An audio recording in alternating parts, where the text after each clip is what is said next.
Good morning and welcome to today's Mindful Moment. Each day I've been offering just a short talk on some tips to help us to live more mindfully, which essentially means to be able to live in a way that is more conscious and empowers us to make decisions and choices and engage in activities that are supportive of the person that we want to be. So, the idea of mindfulness for so many people is that we're just learning to be present. And being present, of course, is critical to being mindful.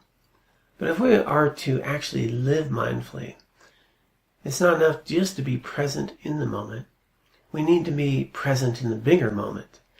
What I mean by that is the bigger moment is an awareness of how this moment affects me, my life, the people I interact with.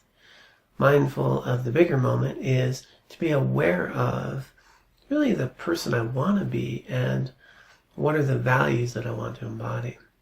So mindfulness is much more than just being present in the moment. It's actually being able to bear in mind the person I want to be as I engage in this moment, and to be aware of how my choices and interactions are going to impact myself, the people that I'm coming in contact with, etc. So, living mindfully is, in essence, the ability to be present and to make choices consciously that are healthy and support the person that I want to be and the life that I'd like to live. So, along that line and understanding of being mindful, we've been working on a couple of different tips to note that one of the most powerful things I can develop as I live mindfully is the ability to choose one thought over another thought. And that literally is a superpower. Because we're so often caught up in our thoughts and our habits, our worries, our fears. We're just drug around with our impulses and desires and conditioning, and we know what it's like to be just caught ruminating or just feel hopeless at times. Well, if we were able to pay attention to a bigger picture of what's happening, we'd know that the thoughts and feelings I'm having right now, well, they're temporary. They'll come and they'll go. And that way I'm no longer a prisoner of them. I'm just experiencing them.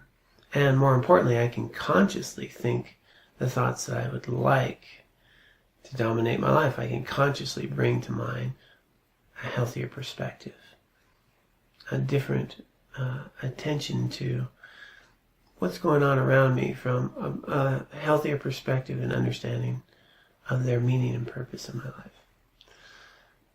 So, just getting back to some fundamental basics about what that really means in daily life, we talked about the ability, A, to be present, B, that I can bring to mind a specific attitude to bear in mind. And we could also bring an attitude that I'd like to bear in mind. Yesterday we brought the thought, how can I be helpful? And how's that going to impact the way I'm living?